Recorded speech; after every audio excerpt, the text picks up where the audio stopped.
Daniel LaRusso is no longer a disciplined karate student, but a pawn in a game of revenge by a maniacal millionaire. On this episode of the 80s Flick Flashback, I'm joined by guest co-host JB Huffman to discuss the 80s flick sequel that crane-kicked the franchise into oblivion with its cartoonish villains and lack of Miyagi-Do heart. We'll break down Daniel LaRusso's baffling decision to forget every lesson he's learned and try to make sense of an elaborate revenge scheme centered on terrorizing a teenager. Stay tuned as we continue our Summer of Sequels 2 series with our nostalgic views and rad review of The Karate Kid Part 3 from 1989 on this episode of the 80s Flick Flashback Podcast.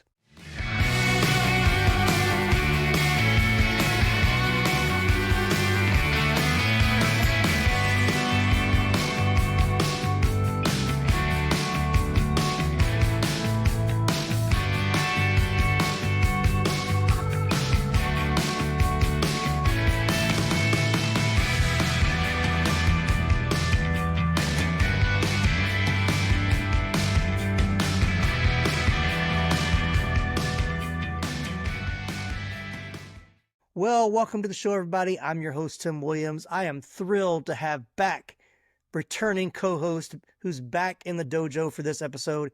He's a man who understands that to analyze a film, you can't just watch it. You have to paint the fence, sand the floor, and prune the bonsai tree to understand what's beneath the surface. Please welcome back the All-Valley champion of podcasting, JB Huffman from Manly Movies Podcast. How you doing, JB? I'm doing great, man. Ready to talk about one of my favorite, I wouldn't say it's my favorite movies, but it's definitely one of my favorite franchises for sure. Yeah. Oh, yeah. Love the franchise. Not a lover of this movie necessarily. Not one of the better entries of the franchise. Not the worst, but definitely not one of the best. So, of course, you can go back to, I think, season 1 or season 2 of the show, and we covered Karate Kid 1 and 2. I think we did like back-to-back episodes. And so go back and listen to those. But we're here in the Summer of Sequels. We're tackling the part 3 of movie franchises that we covered already on the podcast. So let's jump right in. JB, when did you see The Karate Kid Part 3 for the very first time? Man, this is a franchise that I grew up watching. It's right up there with the Rocky series and the Back to the Future franchise. I just remember, I can't remember not watching this movie. And yeah, I must have been a really, really little kid. I mean, because it came out in what, 87? This came out in 89. The first one was out in 84. And I think part 2 was 86. And then this one was 89. So yeah. Yeah. So I would have been 4 when it came out, but I remember watching it when I was really little and not really fully grasping all the concepts until I was older. Of course. Yeah. I was definitely older. I mean, I remember seeing Karate Kid 1. I think I saw it in the theater. I know I saw the second one in the theater. I'm not sure if I saw the first one in the theater necessarily, but this one I know I did not see in the theater. This is one that I'm sure I caught on VHS, like when it came out, because it came out in the summer of 89 when all the other big blockbusters came out, and it did not last in the theater very long at all. So it wasn't at the top of my list. And so I want to say, I don't even think I rewatched this one a lot. Like I've seen the first 2 so many times. I almost know them almost by heart at this point. This one, not as much. So that kind of tells you where it stands with me on rewatchability. But how long has it been since you watched it before rewatching it for the podcast? Start to finish was probably 2021. Okay. I got COVID and I was off work for a week. Right. Of course, I watched all the Karate Kid movies and then probably 10 or 15 other movies that week. Right. Yes, I remember watching it and listening to your podcasts on the first 2. Like that really, I'd grown up on them, but the rewatch really and I did go back and watch the next Karate Kid, which we're just not going to talk about that one. No. Thankfully, that one came out in the 90s, so I don't have to talk about that. You don't have to talk about that. You wouldn't have to anyway, even if it was an 80s movie. Right. I choose not to. Yeah, exactly. So yeah, that was the last time I think I watched it start to finish. Since then, anytime I'm somewhere and I see that it's on, I'll probably flip it on. It doesn't matter which one it is, 1, 2, or 3. Right. I'll turn them on and watch them. And then of course, I watched it again just yesterday. So good times. Yeah. Yeah. Yeah. It's been a while for me. I want to say that when I finally got into Cobra Kai, which is around the time that we did the episodes on Karate Kid 1 and 2, I think I went back and watched all of the Karate Kid movies around that time, so I'm sure I watched it then. I don't, yeah, honestly, I don't know if I've ever seen the next Karate Kid. I don't think I've seen the fourth one. I think I've seen bits and pieces, but I've never watched all of it. But this one, I still, because it's Miyagi and Daniel, like I feel like it. If you're gonna watch the first two, you should watch this one as well. Like it's just, it doesn't necessarily close out the story, but just because it's the last one of the two of them together, it has that kind of special special part of it. But yeah, but it's been a while. Even before then, it probably been. I mean, it might have been when I watched it on video that first time. Maybe caught it on cable a few times after that, just because it was on. I watched it, but yeah, isn't one that I've rewatched a lot. Like I said, I've seen the first two so many times, but I mean, it still has its moments. It's not like yeah, Rocky. It's yeah. not like Rocky Five or anything, you know. Gosh, yeah. Oof. Yeah. Yeah. The Rocky we'd all like to forget. Yeah. So, but yeah, I'm about to jump into the Rocky franchise. That's coming up soon. So get ready. Yeah. It's hard. That's hard. It's hard to jump into a franchise in the middle in the 80s because the first two came out in the 70s. I was So we about have to to say, start with, are you gonna start yeah, from the beginning? no, I'm No. gonna start with Rocky 3. I mean, we'll talk Okay. about the first two, but yeah. So anyway, all right, that's coming later. You'll hear more about that later. But anyway, so let's jump into story origin and pre-production. Not a lot to cover here because once again, it's a sequel, so you kind of know what they were trying to do. But Mhm. Robert Mark Kamen, who wrote the first two Karate Kid movies, had originally wanted to write the third installment, and he wanted it to be a prequel with the two main leads still involved, which is kind of weird. This is a very strange concept. The original plot would have involved Daniel and Mr. Miyagi traveling to 16th century China in a dream and meeting Miyagi's ancestors. Kamen envisioned the sequel to resemble a Hong Kong style wuxia film and would also have a female protagonist. But the producers balked at the idea and Kamen was reluctant on rehashing the same story all over again. He only returned after the studio agreed to pay him a lot more money, which is usually what the case is. But yeah, so the studio was like, no, we want more of what we had in the first one, which is pretty much what this is. It's very much, kind of not a total rehash, but it's a lot of similarities between the first one. But yeah, they brought him back with, enough money, you'll write anything. Yeah.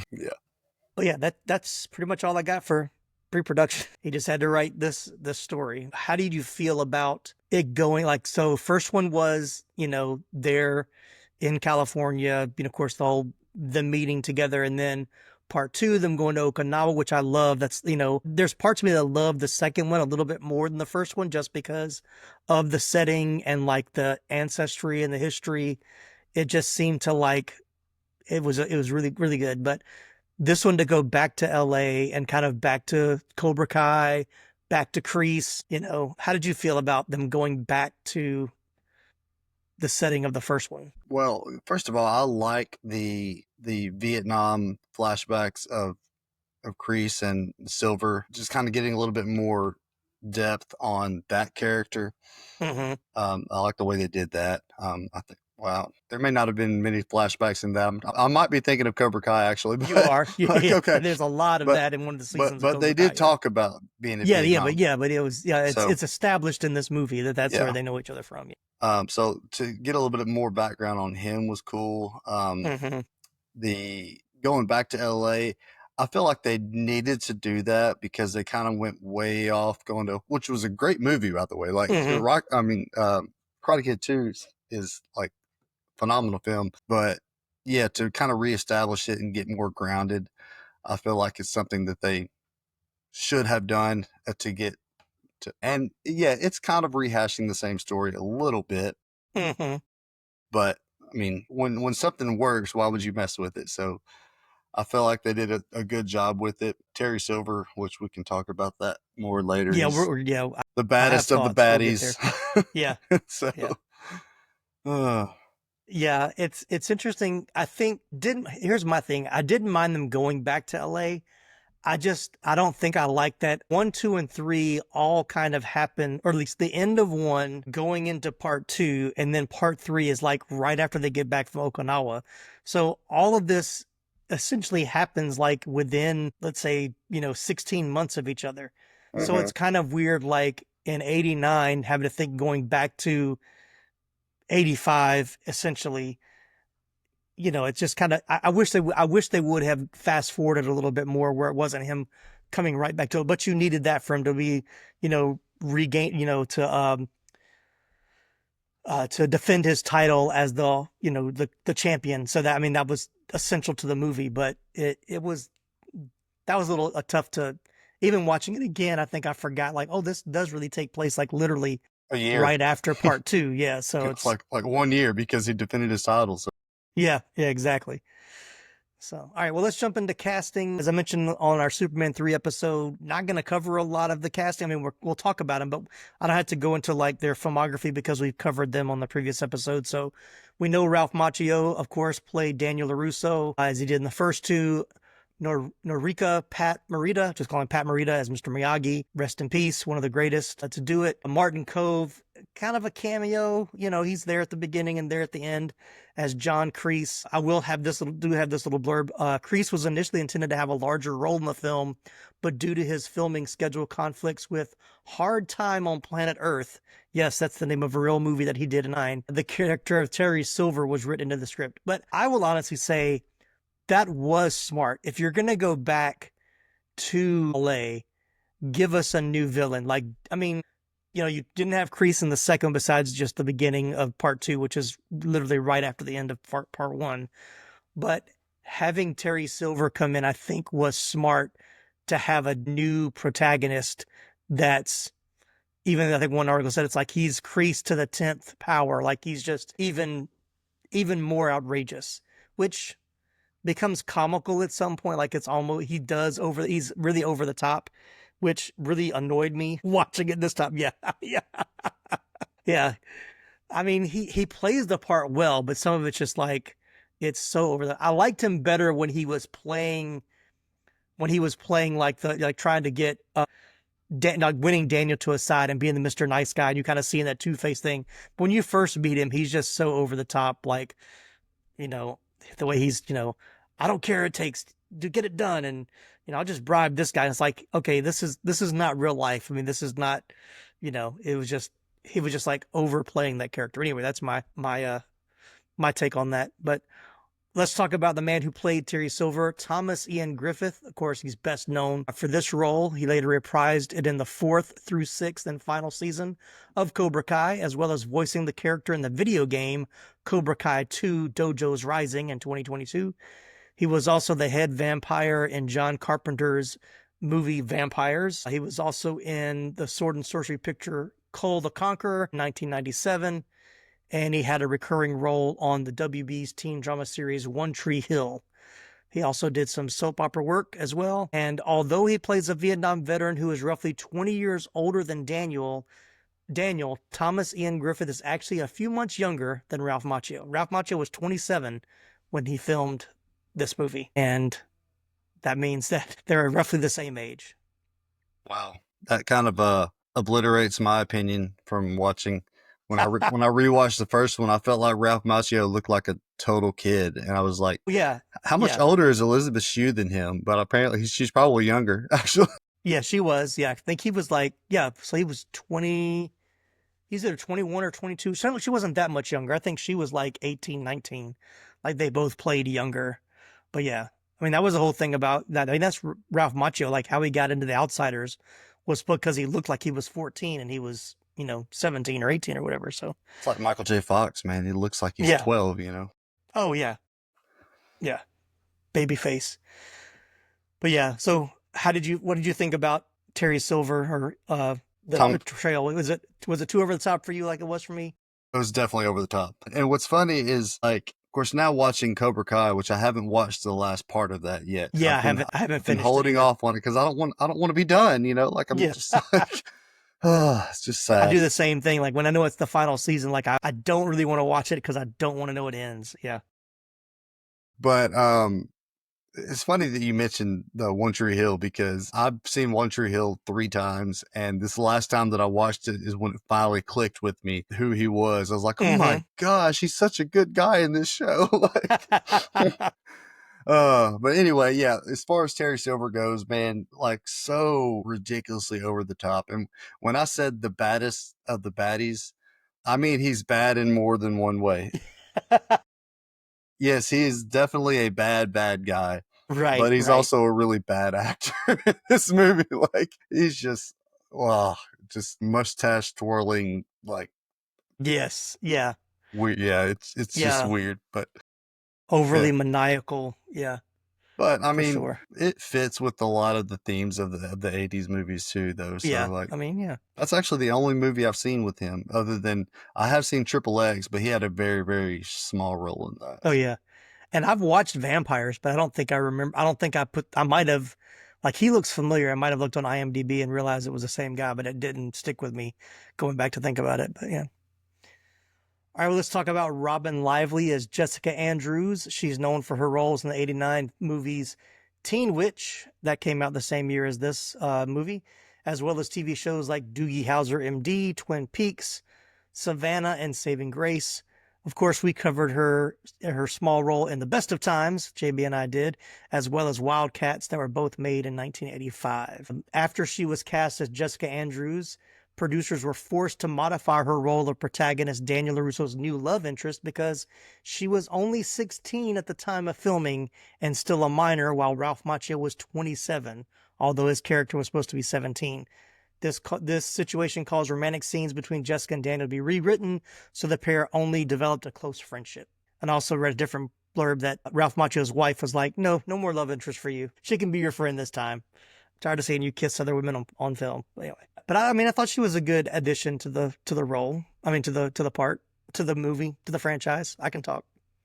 The not kissing other women on film. We'll call that the Kirk Cameron effect.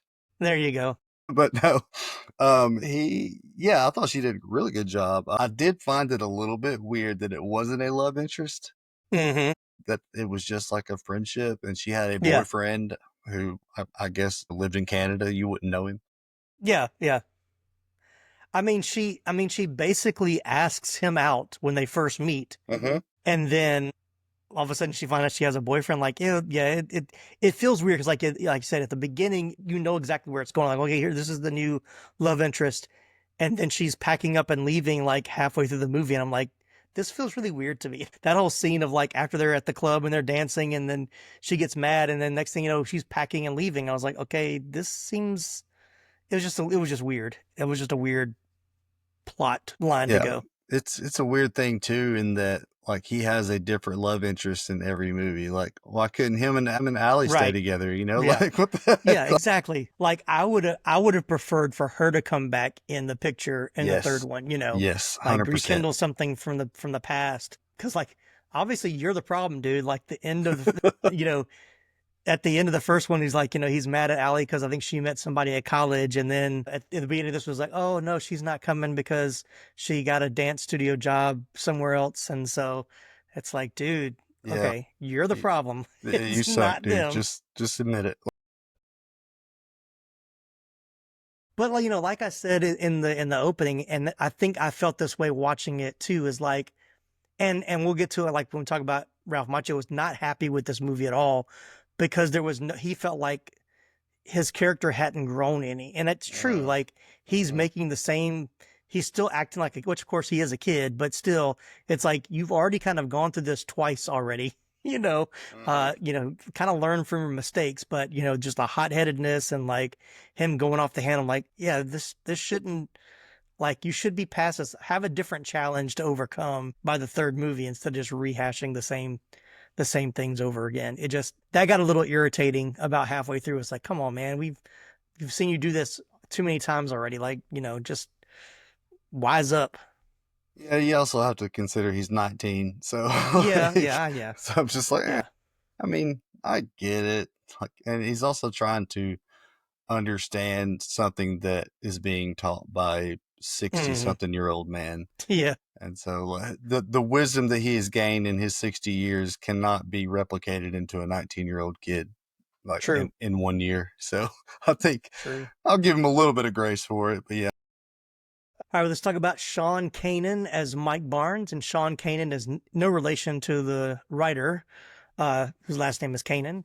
But as a teenager, Kanan studied Shotokan karate under sensei William Stoner. By the time he landed the role, Kanan had a good foundation of Japanese karate, which would be essential for portraying the central villain opposite hero Daniel LaRusso. He trained at a school run by karate master Fumio Dumura and was stunt coordinator and Tang So Do master Pat E. Johnson. So yeah, so he was, I think they said out of like the 2,000 different people that auditioned, he was like the best in martial arts, and he was the only, in all of the movies, he was the only one that actually had karate experience before being cast. So he kind of knew what he was doing. So, yeah, and actually, I think I didn't put it, I don't know, put it there, but like even Thomas Ian, who played Silver, had training as well. Like he was already, I don't think he was a black belt. I think he said he was a green belt, but he had, he actually had karate background as well. But for Sean Kanan, unfortunately, during filming, he suffered internal bleeding after injuring his omentum, a membrane that connects the stomach with other organs, supplying them with blood along with physically protecting them. He collapsed at a Las Vegas hotel 4 days after shooting the scene and underwent life-saving surgery. Yeah, crazy. So, but yeah, he's also appeared as a bad boy with a heart of gold on the CBS soap opera The Bold and the Beautiful. He portrayed the same character on the sister show The Young and the Restless. He also played AJ Quartermain on General Hospital. His other most recent movie credits include two 2021 films with Bruce Willis, Survive the Game and The Fortress. He's still in the business. They need to pop up on for like what 2 or 3 episodes of Cobra Kai, I think, and like uh-huh. season 3. I think he popped up. It was pretty good. Seeing him, still kicking butt. What was it, he was like a furniture salesman or something? Yeah, he was. Yeah. It's been a while since I watched those episodes, but yeah. And ironic that in this movie he was destroying furniture, Yeah. tables and stuff in that Mm-hmm. that store, whatever they Yeah, were the called, bonsai tree. bonsai tree store. Yeah. Mr. Miyagi's Little Trees. It's catchy.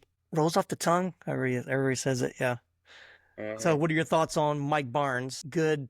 I mean, I think he's another good antagonist. He's kind of, once again, Johnny Lawrence to the 10th power. Yeah, and he has a little bit of an excuse to be over the top because he's not an Mm-hmm. actor by trade. Yeah.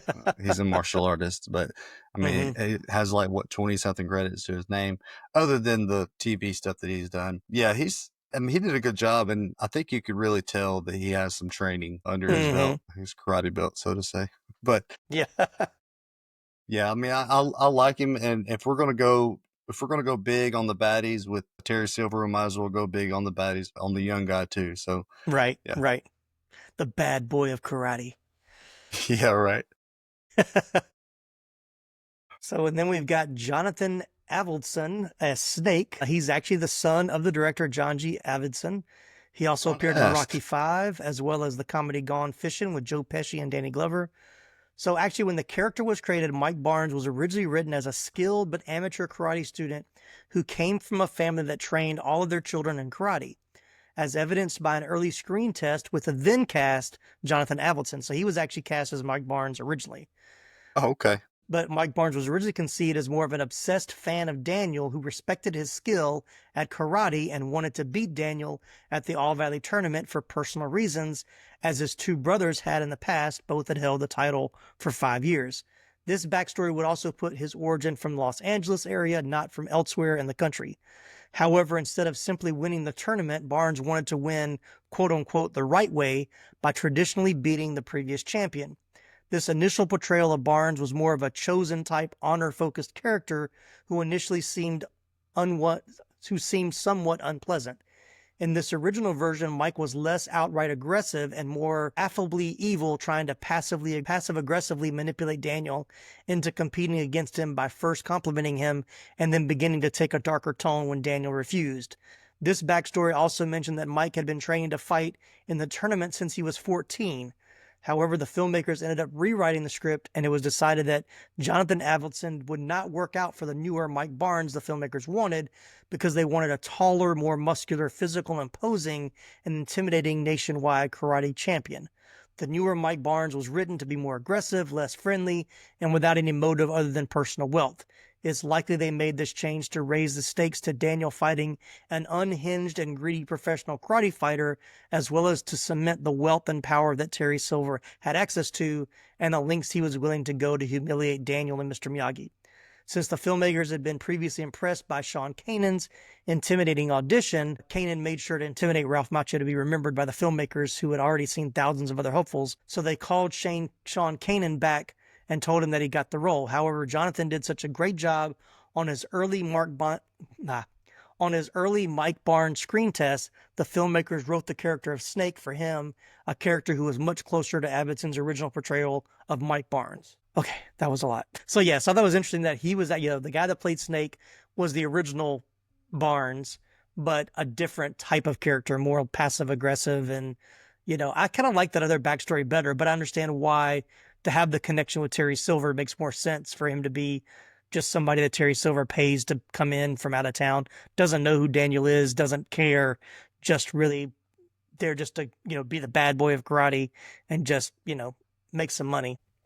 Yeah, that original story is a more interesting story, but this one fits with the plot more. Yeah, yeah. I didn't realize I didn't go and look at I was going to be surprised on all this because I didn't go and look at any of the act, but I didn't realize when you said Jonathan Appleton, I was like, oh, that must be John's son, but yeah, apparently is. So, okay. Yeah. Cool. All right, well, that's all I have on the cast. Anybody else that we need to mention? I mean, there weren't really, those were kind of the main characters. Even Snake kind of becomes a side character, he's kind of he's there at the beginning, but he kind of fades out towards the end where it's just Silver and Mike Barnes. And I didn't realize that Snake was actually Terry Silver's son. Like in the movie, he's supposed to be Terry Silver's son. I didn't get that connection at all, but I saw that in some of the notes when I was reading. I was like, oh, I didn't put that together in the movie at all, that was supposed to be his son. Yeah, I didn't put that. Yeah, I didn't realize that either. All right, let's talk about iconic or favorite scenes. So if someone says to you Karate Kid Part 3, what's the first scene that you think of? The rock climbing. Yeah. Going down to get the bonsai tree. The bonsai tree. Like that whole scene was just so memorable to me. Mm-hmm. And I also have to say the one where he asked Mr. Miyagi to teach him how to sweep, and he goes and gets a broom. Yeah. It's like, look, you go back and forth like this. Right. I'll always remember that from when I was a kid. So yeah, those two are probably the most memorable to me. Yeah. I was going to say the going down to get the bonsai tree is probably the one that sticks out the most. That's the one that stands out the most for this one. And then in the scene where Daniel has to break all the wood pieces and the human frame, whatever, with Mike Barnes' picture on the front, it goes back to when Kreese was like, I want you to make his knuckles bleed when he remembered breaking the glass. And of course you see Daniel hitting that wood plank or whatever with Barnes's face on it, and then his knuckles starting to bleed. And it's like, oh, okay, that, I will say Silver had a great plan. Like the plan worked to a T, which is almost irritating. Like there should have been something had to have gone wrong at some point. But I mean, everything played exactly the way he thought it would. So, just, I guess he's a smart businessman. He knows how to connive and control. But yeah, he played well. The one that I didn't get, though, was why did he show up at the club to pay the kid to pick a fight with Daniel for him to punch him? I know they needed that for Daniel to then have the realization that's not him, that's not who he is. But that part was a little weird to me. Yeah, I mean, that may be the whole where things went wrong though for him though, is because I think he was trying to unleash some dog in Daniel, something inside of him that would make him want to do this more, and kind of backfired a little bit. So yeah, I mean, it was weird, but I can kind of understand what Silver was trying to do in that character. Yeah. And like I said, I mean, I know why the scene is there, because that's the point of Daniel coming to realize, that's, and it's funny because that scene to me is like what Cobra Kai became. It was like, how many of the characters on Cobra Kai, they they get involved with Johnny, and when he was all Cobra Kai, no mercy, and they're like, this isn't who I am. I'm not this just, strike first, no mercy person. I want to use karate for defense, not offense or whatever. So I thought when that scene played out, I was kind of like, okay, I can see where, you know, Cobra Kai really kind of how that show kind of kept going. But I want to say, like, I think I read, so I didn't put in the notes, but I think the creators of Cobra Kai said that Terry Silver was their favorite villain, and that they have a lot of they have a lot of love for part three. So I can kind of see where they pulled some of that inspiration for the show in this movie for sure. Yeah, I can see that. All right, well, I'll edit the yawn out. You're good. Yeah, it's fine. So you have any favorite scenes? I really like the fight between Miyagi and Kreese and Silver. Mm-hmm. That's pretty cool, and just to kind of see how much of a bad dude Miyagi Mr. is. Miyagi is, Like, yeah, dude exactly. never even got touched the entire Yeah. time. Oh, It yeah, was yeah. just like, so yeah, that was pretty cool. Of course, you can't discount the last part of the big fight with Mm-hmm. Mike. When he kind of channels the kata Mm-hmm. that Terry Silver said, oh, that's good for breaking a sweat, but it's not good for karate. Well, he used it to beat your dude, man. Right, exactly. You can't throw that one away. But Mm-hmm. it's always going to be the 2-on-1 fight, man, because Mm-hmm. that's pretty awesome. Yeah. Even when Miyagi comes in, when Barnes and Snake and the other guy, I don't remember his name, are like trashing the bonsai tree store, like he comes through the double doors, like, the light behind him, and like, here he comes. He's coming to like take care of business. Mm-hmm. So yeah, yeah. I like that. I like that scene too. So yeah, this one unfortunately doesn't have those like memorable scenes like the first two do, because they just feel like they're more like, I want to go to the tournament, but it still feels like the first tournament, even though it's a lot shorter, because you just see he doesn't have to fight to get to the final round. He just has to be there to defend whoever makes it to the final round. But I did like the the training sequences are still good. The music is still my favorite. Like, I love the theme music that they play during those training montage moments. But yeah, it's good. Like I said, I don't really have too many to mention. This isn't one that we can kind of go on and on and on about scenes, I don't think, unless you've got more you want to talk about. But there weren't a lot for me, unfortunately. Training montage, man. Like, a good training montage was like iconic in the 80s, Yeah, of course. late Yeah. 70s and 80s. So Yeah. this was this definitely one of the good ones there for sure. Any favorite lines or dialogue that you remember stood out to you? Just the sweeping line. Yeah, that was good. Can you teach me to sweep? Sure, I'll teach you to sweep. I just said this one thing and I won't ask you anything else. Can you teach me to sweep? You just go back and forth just like this? I'm like, yeah. I'm like, you hear yourself, right? You just said sweep. You didn't say sweep. Yeah. And then it's like, he's teaching you the sweep move. Don't you know that you got injured in the first one by when he told Johnny to sweep the leg? Mm-hmm. Like, Yep. this is, you're learning the move that almost broke your knee, in the first movie. Yes. I did like the whatever stuff that he used when he caught Daniel coming in with limping. He's like, "What's wrong with your foot? What foot? That foot." It's like, oh, no, that happened. And he like puts the bowl with the hot water and whatever, Yeah. whatever the spices or whatever he put in the bowl. And he's like, "What's in that? Better you not know." And then that you got to have some of that ancient, or the ancient magic to quickly heal him as he needed.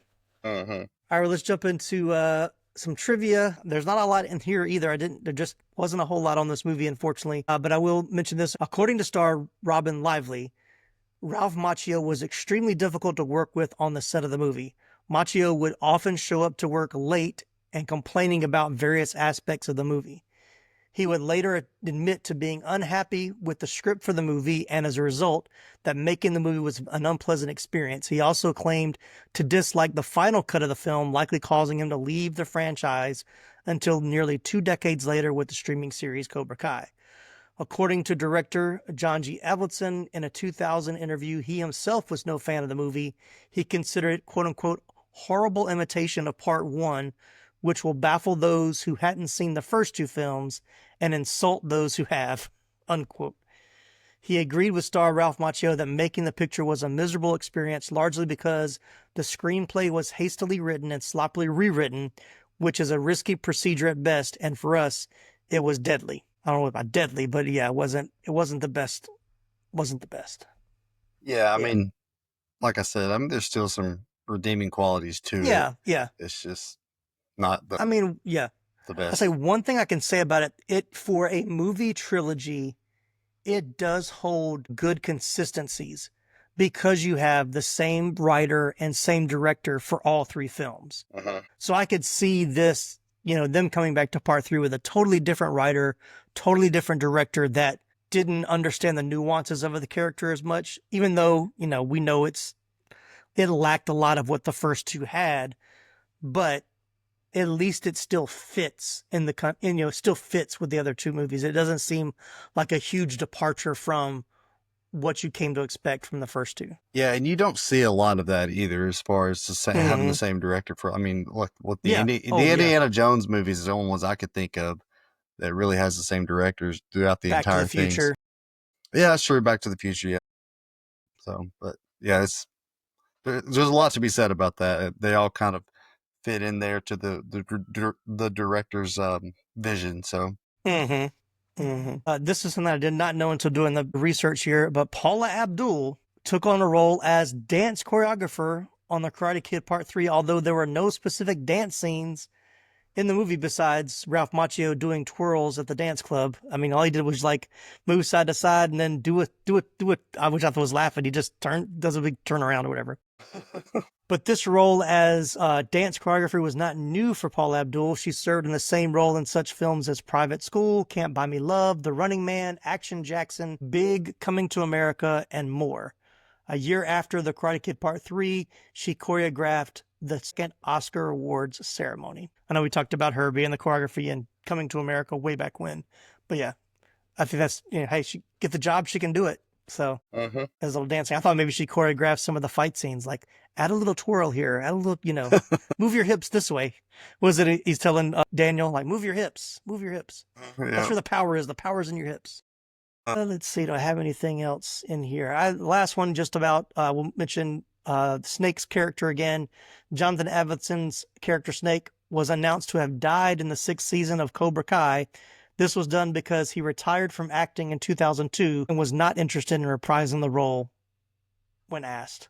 So he just chose not to come back. Cobra Kai came out just a few years after his dad died.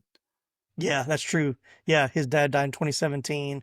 Yeah, that's true. So probably, I mean, I don't think I would want to either. Like, Yeah, yeah. so. Yeah, that's totally understandable for sure. For sure. All right, let's jump into box office. Karate Kid Part 3 debuted in American theaters on June 30th, 1989, and failed to take the top spot at the weekend box office. Batman and Honey, I Shrunk the Kids maintained the number 1 and number 2 spot, respectively, for the second week in a row. The only other two new releases that week, the Jerry Lee Lewis biopic Great Balls of Fire, which debuted at number 7, and the critically acclaimed Spike Lee drama Do the Right Thing debuted at number 8.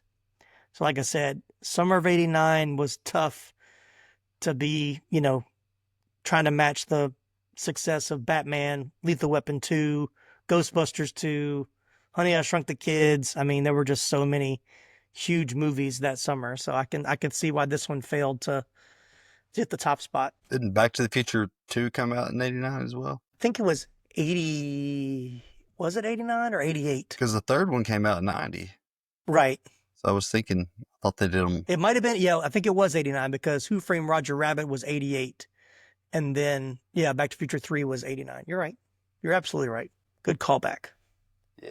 All right, it's time to take a look at how well this 80s movie holds up today. The all-new Rewatchability Nostalgia Meter is our way of measuring how enjoyable a movie is for repeat viewings along with the waves of nostalgia it brings.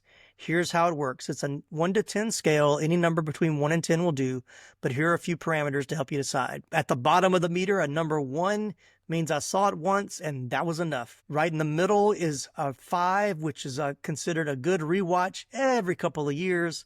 And at the top, the highly coveted number 10 is highly rewatchable and full of nostalgia. So, J.B. Huffman of Manly Movies, where does Karate Kid Part 3 land for you on the rewatchability nostalgia meter? A lot lower than the first two. The first two are easily tens. Yeah, This yeah, one, yeah. this one would probably fall somewhere in the middle, around maybe a 5 or a 6. But the thing is, like, I'm such a completionist. The Yeah, first yeah. two are so rewatchable that I'm probably going to watch the third one as well. Yeah, yeah. It's, I mean, if it was a standalone movie, I wouldn't rewatch it very much. Since I Hmm. like the first two so much, I'm going to rewatch them every few years because like, every time I rewatch the other one. So Hmm. Yeah, I agree with that. Yes.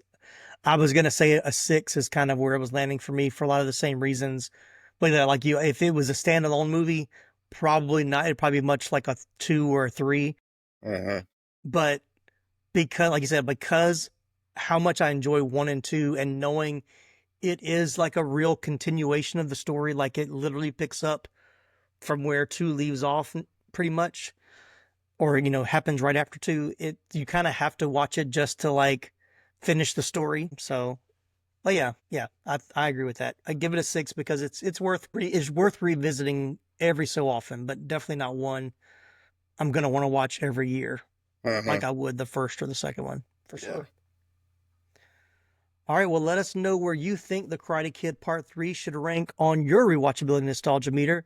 You can send us an email or tell us on social media, Facebook, Instagram, or TikTok, or you can leave a comment in YouTube if you're watching the podcast on YouTube with us as well. All right, JB, I think we've covered this one as well as we can. Thanks so much for joining the show. I hate to keep beating a dead horse, but is Manly Movies ever coming back, or is a resurrection possible? It's possible. It's just like everything keeps happening. Like I told you before we started this that I started a new job, and now it's like I don't Yeah. have Oh, any yeah. free time at all. So, Yeah. so it's going to come at some point once things kind of settle in a little bit more. Hmm. I want to do it. It's just I've got so much going Yeah. on, so Oh, yeah. it'll get Well, I there appreciate. eventually. Yeah. Well, I appreciate you taking the time to be on this one. Always a joy to have you on the show. Thanks for always being available to talk about these fun movies from the 80s. Absolutely, man. And this is like Karate Kid, man. Like this franchise is something. When you said that you were doing, because I was really upset that I didn't get to do Back to the Future, any of those, Yeah. Yeah. and the Karate Kid, like the first two that you First two. did, and I Yeah. had forgotten that you didn't do three. But whenever you said that you're going to do Karate Kid 3, I was like, yes, that's Yeah. me. Yeah. Yeah. So now, Yeah. You did jump on that one pretty quick. So, now I'm yeah. excited that you're doing Rocky too, because that's another Oh, franchise yeah. that I grew up on. So Oh, yeah. Yeah. I've been wanting to get, it's like, I want to get to 4 so bad because that's literally like one of my favorites. Not the best of the franchise, but a favorite. But like, I knew I had to start at 3. And so just to kind of, I think I might have mentioned it on one of the other podcasts. If not, it'll be your first time mentioning it. But when I was putting my calendar together originally, I got my weeks mixed up. And so I only planned 6 for the summer, but there's actually 7 of 7 release dates for June, July, and August. So my bonus sequel is going to be Rocky 3 because nice. it's the first one in the series and it's a part 3. And I was like, well, that's perfect. Now I can do Rocky 3. And then that way I can continue on with, I guess, 4, 5. I don't think came out in the 80s, right? Didn't 5 come I out in think it 90? came out in 90. Yeah. So, well, we'll get 3 and 4. And of course, we'll talk about, we'll talk about 1 and 2 when we get into 3. But so if you want to jump on Rocky 3, I can go ahead and put you down. Just let me know. Think about it. I kind of would like to do 4, but, Oh, you can do both. Just because you do one, I mean, you can't do the other one. that's Yeah. true. So, Yeah. I don't want to be a yeah. hog, but No, this is that's like fine. my absolute favorite franchise. So, so I'm probably going to want to do both. Yeah. Yeah. Well, let's do it. All right. Well, thanks Sounds everybody good. for listening. Yeah. If you enjoyed this episode, please leave us a 5-star review on Apple Podcasts. Be sure to follow or subscribe so you never miss an episode. Jump online and visit the website 80sflickflashback.com and our T Public store for some awesome 80s Flick Flashback merch and original designs. I just launched a new collection of designs inspired by previous episodes like Caddyshack, UHF, and Weird Science. Thanks again for tuning in. I'm Tim Williams for the 80s Flick Flashback podcast. They made you suffer, So I'm going to make them suffer and suffer and suffer. And when I think they've suffered enough, then I start with the pain.